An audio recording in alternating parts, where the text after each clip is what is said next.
Hello, this is Pastor John Newson sharing with you my reflection on Psalm 18, verses 1 through 3.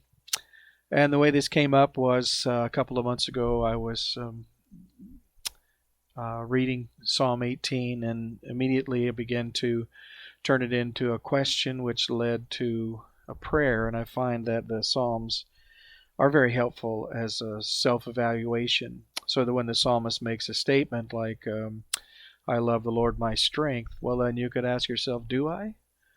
And you could ask yourself if you respond to the same way that the psalmist does, if you've experienced the Lord, His blessings in the same way. I think it can help us get a little closer to an application of these truths in our lives. So on Psalm 18, 1 through 3, I start out with a portion, and then I'll read a portion of my prayer. Much of this was from the prayer I prayed as a result, and I hope that maybe it'll be a blessing to you. Psalm 18, verse 1 begins, quote, I love you, Lord, my strength. Do I? Do I love you in spite of my current frustrations and challenges?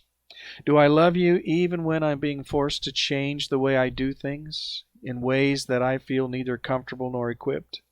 When the world is on fire with fear and Christians are swept up into the apparent madness? Do I love you then or only after you've brought victory? As the introduction of Psalm 18 says, when the Lord delivered him from the hand of all his enemies. I love you, not just in hope of future victory or gratitude for past deliverances and blessings, but because you are God and there is no one like you. You are my strength. I need you every day to breathe, to live, to love, to hope, as well as to overcome. You are present, active, powerful, and merciful in this world and in my life. You are incomprehensibly mysterious and wonderfully good. I have a choice to love you even in the middle of the storm, and I say, yes, you are God. There's no one like you, and I will never find anyone, neither human nor deity, who is like you. I love you, Lord. Because I love you, you are my strength, hope, and peace from today and for however long these crises rage. Thank you for being who you are. I love you.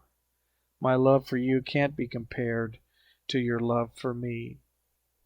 Verse 2, quote, the Lord is my rock, my fortress, and my deliverer.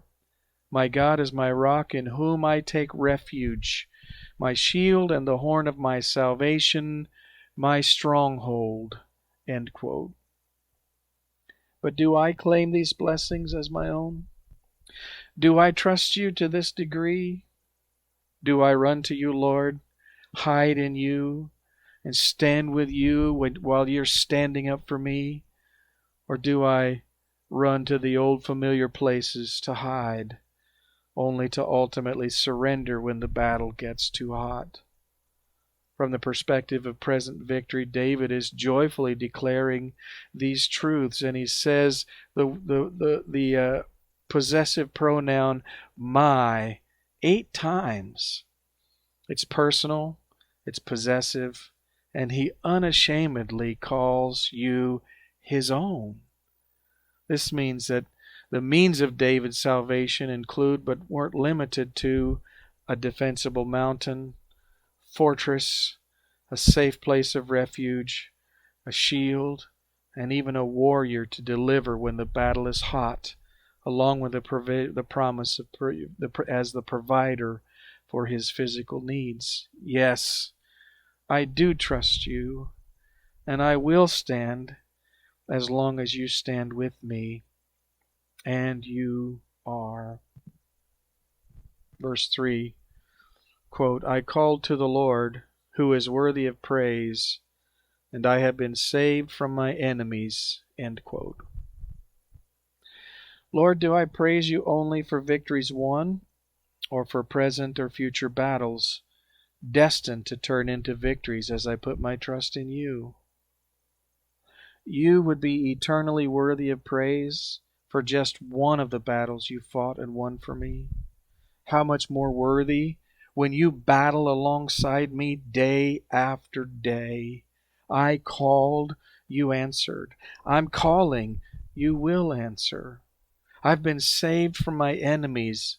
I will be saved from my enemies because you are the Lord, my rock, my fortress, my deliverer. You are mine, and I am yours. So today I choose to call upon you, Lord, from the heat of the battle.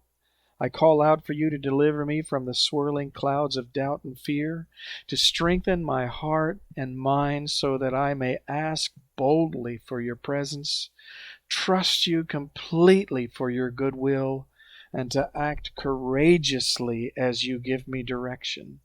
And I promise, Lord, by your help, to keep battling in full confidence that these battles are not mine alone. They are yours, and you are mine. Blessed be the name of the Lord. Thank you, and I hope that this challenges you and inspires you to put your trust in the Lord, because he is a very present help in the time of trouble, but he's always with us. May the Lord strengthen you, bless you, and keep you as you put your trust in him today.